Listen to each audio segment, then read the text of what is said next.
Hey, gang, it's me, Dr. Steve, and we need to explore something that, how do I say, it just doesn't sit right with me.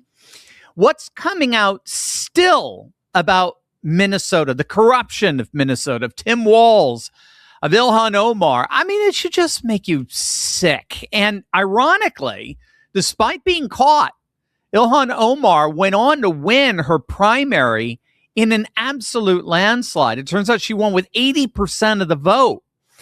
But ironically, that landslide may have exposed something much bigger.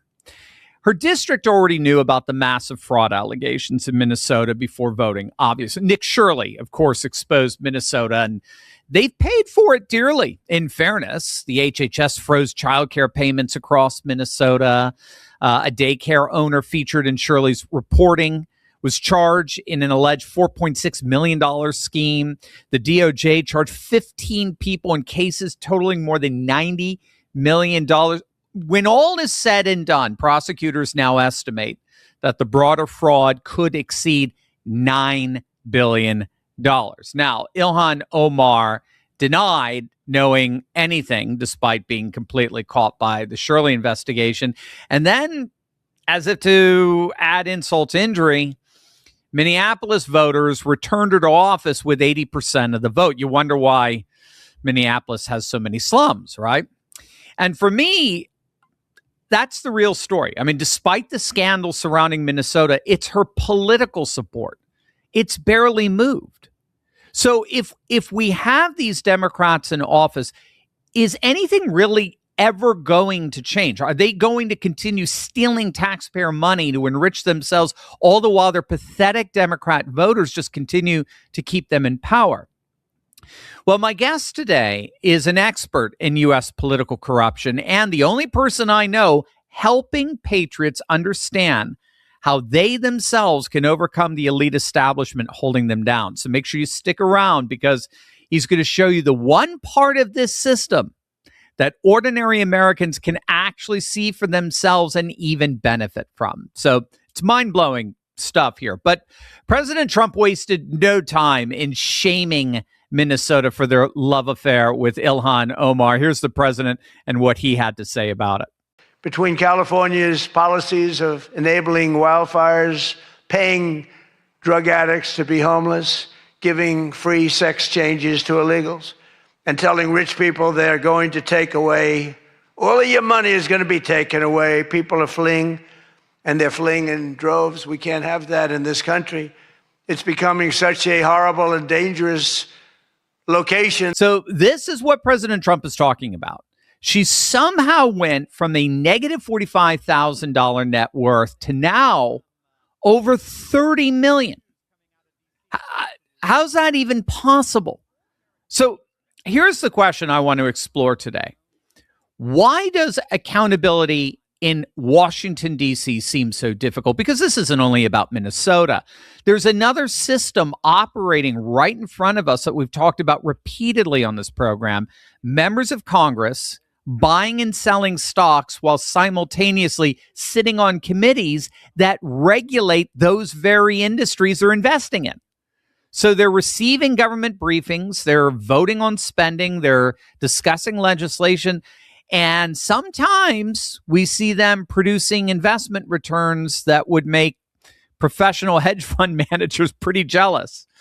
Now, here's where today's conversation gets interesting, because unlike a conversation in a closed-door committee meeting, a stock trade leaves a paper trail. A stock trade leaves a paper trail.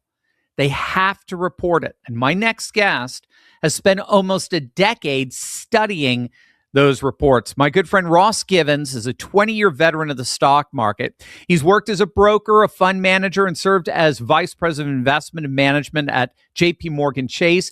And Ross has become one of the leading experts I know on congressional and corporate insider trading. But here's what makes Ross different. Most people see these congressional trades and they just get angry. Ross sees them and he says, why aren't we following them? Because these disclosures are public information. Every ticker, every transaction, every filing. And Ross has spent years teaching ordinary investors how to find the trades that actually matter. In fact, he agreed to hold another one of his completely free and awesome live trainings exclusively for you, my audience. It's happening this Thursday, August 27th at 3 p.m. Eastern. Click the link in the description below, or you could go directly to www.turleytalksinsidertrading.com, and you'll be able to register for free. And even if you can't attend live, register anyway, because Ross is also giving everyone who signs up his latest insider stock pick, including the full written research explaining exactly why he likes it. It's amazing stuff. So make sure to click on that link below right now. Ross, welcome, my friend. Good to see you as always. Dr. Steve, you beautiful patriot. Good to see you, sir. Right back at you, my friend. Right back at you. I mean, again, I love chatting with you because I go through this transformation. I always start off angry and heated and upset, and then it all transfigures, and I go, oh, so this is how we could turn these lemons into lemonade, as it were, you know? You and I have talked a lot about the Minnesota investigations for months now, and regardless of someone's politics, I mean, we're talking about enormous amounts of taxpayer money and very serious allegations. What strikes me is how difficult accountability seems to be when government itself is involved. You spent decades around Wall Street and almost a decade specifically studying government and corporate disclosures. Does any of this even surprise you anymore? Not even a little bit.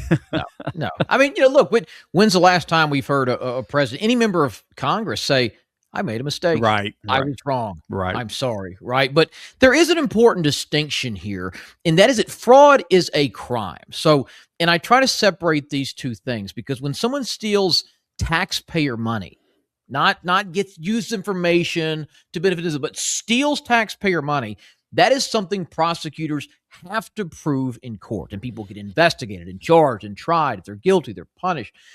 Congressional stock trading is none of those things. And I think this is what frustrates people, because a member of Congress can and has for decades sit on these committees, receive the briefings, meet with all the executives in the industry.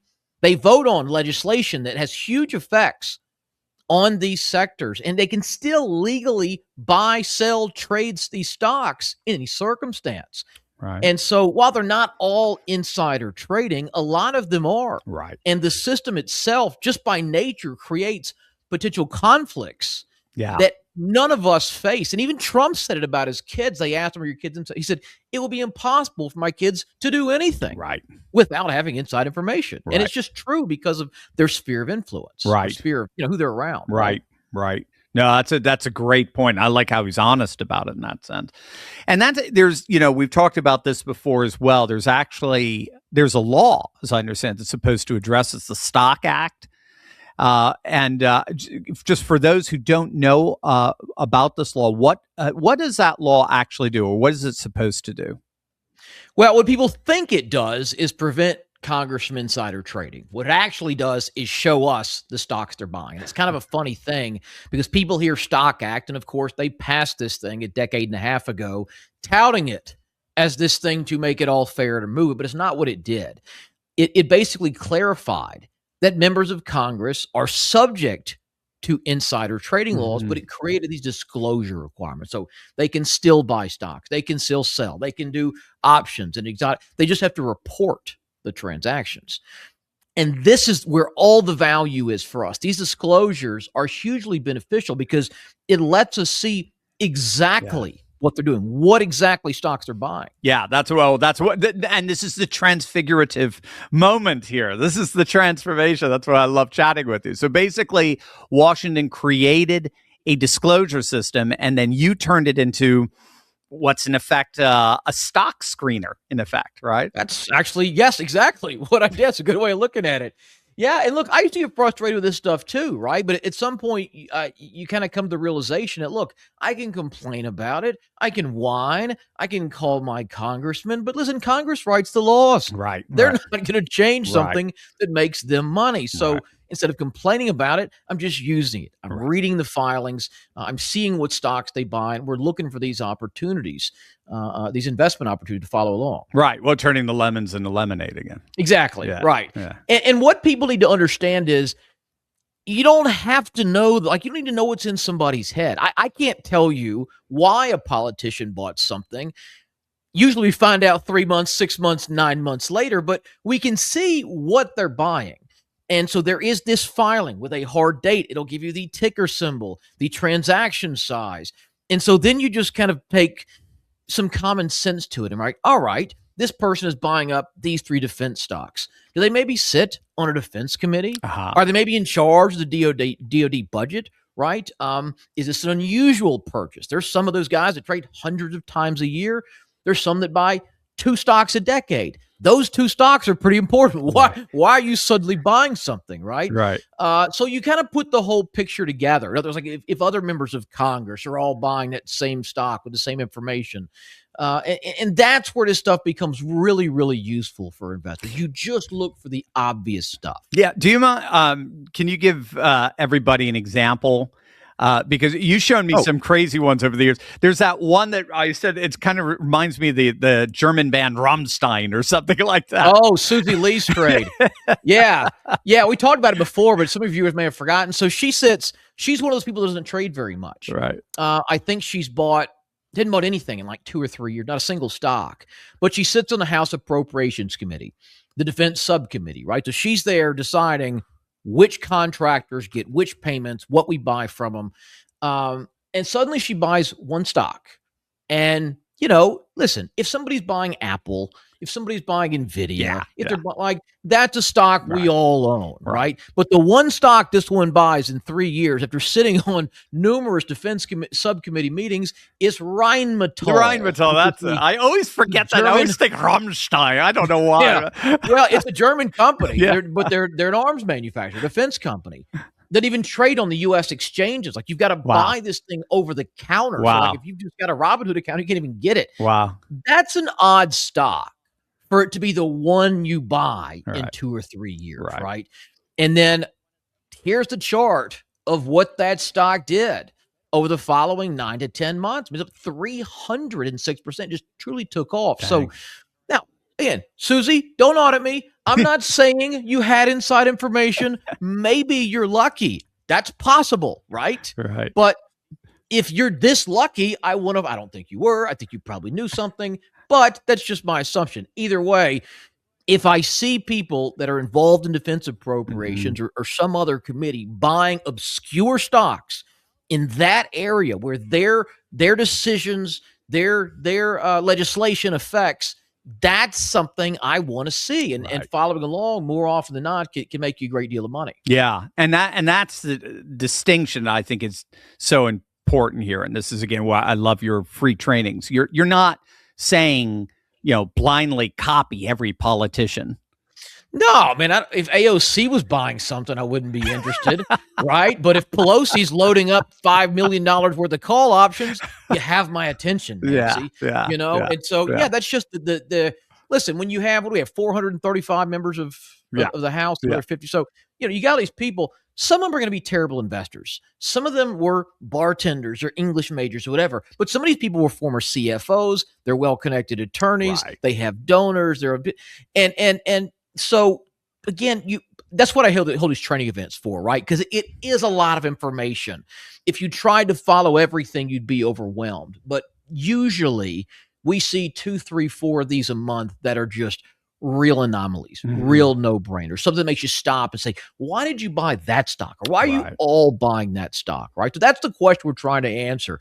Why do these people suddenly put a significant chunk of money into this particular company? And we do a little digging and often find, great opportunities. And that's similar to like corporate insiders, right? Yeah, and corporates are even better. So, we know we can follow Congress, but you can also follow every CEO in this country, every board member in this country, right? And politicians are kind of mixed bag. Some are really good. Some are kind of average. Think about who's running Fortune 500 companies, right? These aren't ex-bartenders and English majors. These are PhDs. These are MBAs, seasoned veterans in the public arena for decades. And so their trades come out even sooner, right? There's a bit of a lag when the politicians, but CEOs, that you see that like the next day or the day after, 2 days max.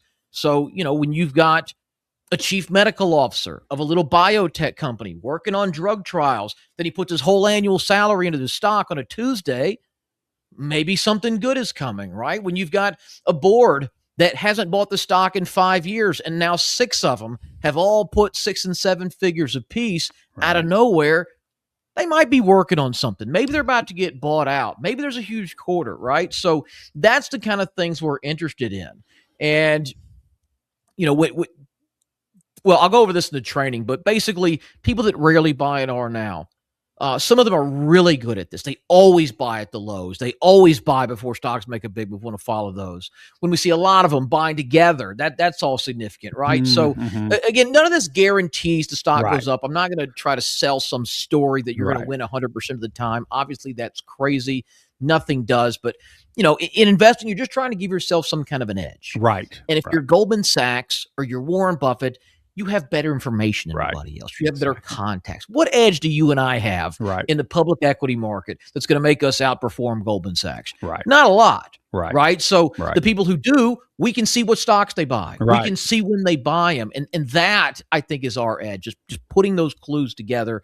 And that's what I try to show people how to do. Yeah. Ross, why doesn't everybody do that? I mean, it just seems so logical. It's like it's a perfect hack, it's in a sense. It's just like I see hacks as something that enables you to kind of cut in front of the line. Everyone's trying to they're bogged down trying to figure something else, and you just said, "Oh, I'll just copy so and so, and that'll put me at least in proximity to where they are, and they're way ahead of everybody." Why does it? I mean, because we've done several of these interviews now, and every time we do, and I hear from viewers saying, I had no idea these public databases even existed.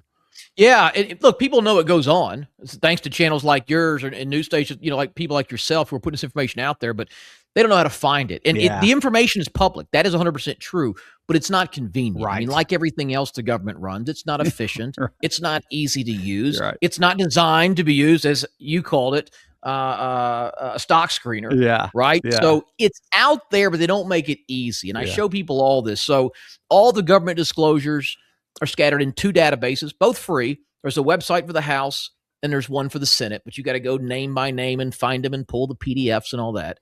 Then there's another database on the SEC site with all the corporate filings. But again, lots of companies, a lot of filings, codes, transaction codes.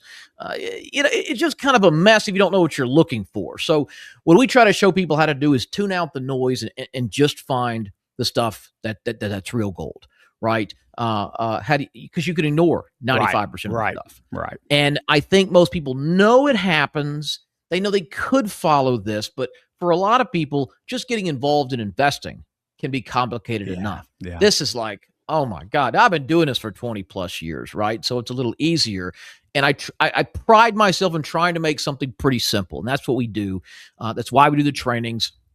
And I'll show you how to filter it out, take 4,000 or 5,000 records and get down to a list of 10 stocks and go, which one of these looks the best? And that's where your edge comes from. That's so cool. So can you give us a little bit of a teaser on what you're going to show everybody in the free training? Sure. So again, it is this Thursday, the 27th, 3:00 Eastern. It is completely free. It is online. Anybody can come. As you mentioned, we're sending out our most recent trade with all the research for free for everyone who registers. So even if you can't come, register for that. We'll even send you the recording afterwards.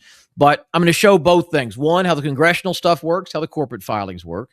I'll show you exactly what I look for, hard rules, what you can ignore, the signs, this unusual buying, the big signals, the cluster buying, the first-time buyers, the track record, all that stuff. And again, how to narrow thousands of these trades, a daunting amount of information down just a handful of opportunities worth following. Because, if you own 100 stocks, 200 stocks, you can't do that well. You're not going to outperform 200 times, right? The people who really do well concentrate into those 5 or 10 or 15 really strong opportunities. And so my goal is over about 45 to 50 minutes, take people from, I don't know what a stock is, to I can do this. This makes sense. What do you think about this one? So that's what we're going to do, and I hope a lot of people come. We had great feedback. I always appreciate your support, and look forward to another successful training event this Thursday.